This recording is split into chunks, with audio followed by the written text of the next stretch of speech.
ketenangan warga Perumnas Bukit Layangan.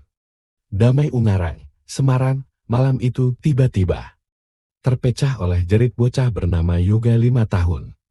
Kedua orang tuanya saat itu menunggui bocah lucu tersebut tidur di ruang belakang rumahnya yang berada di Bukit Layangan Serasi Raya, Ungaran, Kabupaten Semarang.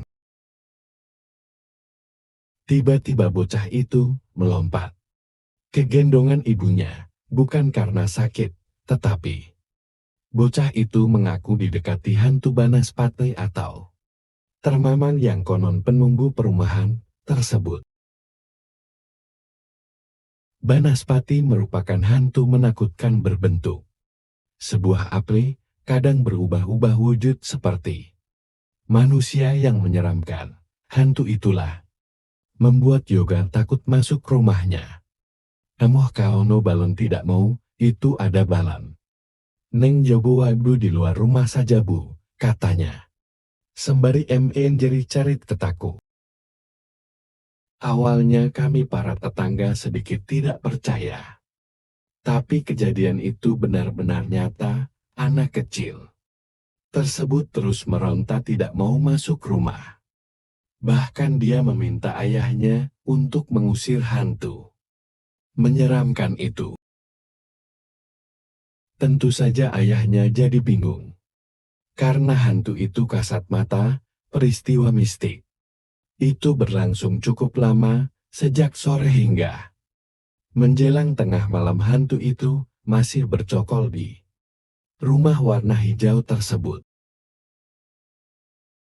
Para tetangganya juga berjaga-jaga di depan rumah itu sembari menunggu kedatangan paranormal asal Babadan yang sudah dipanggil.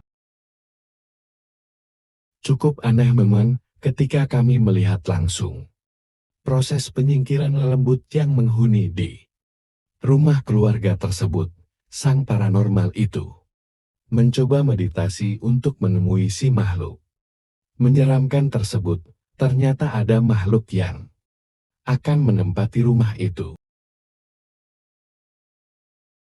Dengan daya upaya, akhirnya si makhluk berwujud bola api yang bisa berubah-ubah wujud manusia menyeramkan itu pun dipindahkan ke sebuah bukit yang dipenuhi pepohonan besar. Bukit itu berada sekitar 200 meter dari perumahan untuk menghindari agar tidak kembali lagi. Rumah tersebut langsung diberi pagar gaib. Bagaimana bisa para lelembut itu memasuki rumah keluarga Sulomo? Ternyata di belakang rumah korban itu ada rumah-rumah kosong yang sudah puluhan tahun tak dihuni, hingga akhirnya rumah itu rusak dan dipenuhi tumbuh-tumbuhan. Tiap malam sekitar rumah kosong itu juga sangat gelap, karena tidak ada lampu penerangan apapun. Dari situlah para lelembut bermukim. Ketenangan para lelembut terusik karena rumah-rumah itu dibersihkan pemiliknya.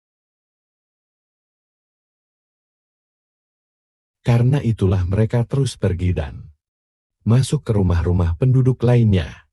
Ternyata hantu itu masih saja mengincar Yoga.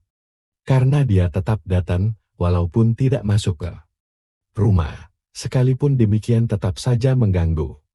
Karena Yoga masih saja sering ketakutan.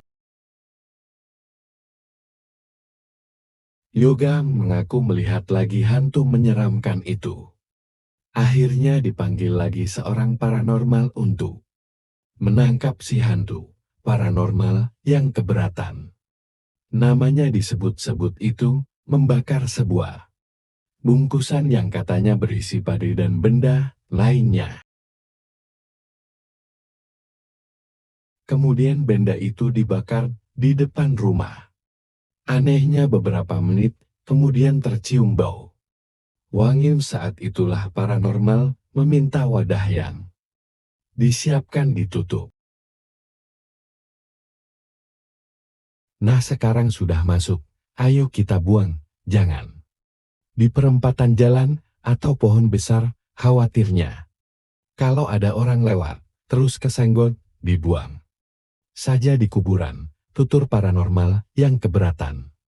Namanya disebutkan itu.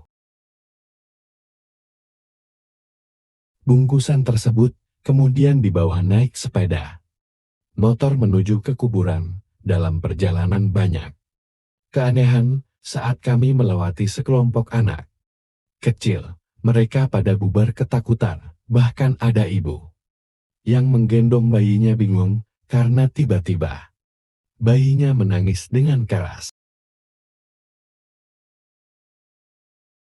Sampai di kuburan, di dekat kampung Leyangan, bungkusan tersebut digeletakkan begitu saja. Setelah itu gangguan makhluk halus tersebut sirna. Makhluk halus yang diyakini mengganggu warga. Perung Layangan Damai, Ungaran, selain Banaspati, juga ada beberapa lembut jenis lainnya yang kerap muncul. Warga juga ada yang pernah didatangi. Lembut berwujud seorang wanita tua, konon wanita tua itu adalah Wewe. Pernah juga ada warga yang kaget saat melintas di depan sebuah rumah kosong. Karena tiba-tiba muncul wanita tua sedang berdiri di sana. Pernah saat saya pulang kerja sekitar pukul 18. Dikejutkan oleh tangisan bocan. Ternyata tangisan itu berasal dari rumah kosong tersebut. Bocah itu tanpa baju duduk sembari menundukkan kepalanya. Dan terus saja menangis. Sempat pula terbersit kalau bocah itu anak tetangga yang kebingungan untuk pulang. Tetapi ketika akan didekati, dia sudah hilang dari tempatnya. Semula dia duduk di bawah pohon mangga depan rumah kosong itu. Bulu kuduk pun langsung berdiri, merinding rasanya. Waktu itu saya pun ketakutan dan buru-buru tancap gas menjauh dari lokasi tersebut. Mungkin saja ada benarnya di deretan rumah itu dihubungi oleh Wewe dan anaknya, yaitu bocah yang ditemui kami beberapa waktu lalu. Warga di kawasan tersebut bernama Eko juga merasa terganggu dengan adanya hantu Wewe. Kecurigaan soal hantu Wewe yang bergentayangan tersebut karena sejumlah popok bayi serta celana dalam wanita milik tetangganya pada hilang. Hilangnya pun sangat gaib, baru saja pindah tempat untuk menjemur sudah hilang, padahal tidak ada orang yang terlihat di sekitar jemuran. Beberapa hari lalu ada keanehan sebelah rumah saya itu sedang menjemur pakaian, tiba-tiba celana dalamnya lenyap begitu saja. Padahal dia masih berada di sekitar situ. Setelah kami cerita pada warga, lama, katanya sebulan lalu memang pernah ada Wewe yang mencuri pakaian wanita dan anak-anak. Malah pakaian itu ditemukan berserakan di rumah kosong itu, kata Eko sembari menunjukkan rumah Wewe yang pernah digeledahnya. Tapi saat ini, warga sudah mulai tenang, karena lembut yang menakutkan itu sudah disingkirkan ke bukit belakang perumahan. Mungkin saja lembut itu menempati tower-tower yang berada di atas bukit, atau bernaung di pohon-pohon besar. Semoga kalian terhibur. Terima kasih.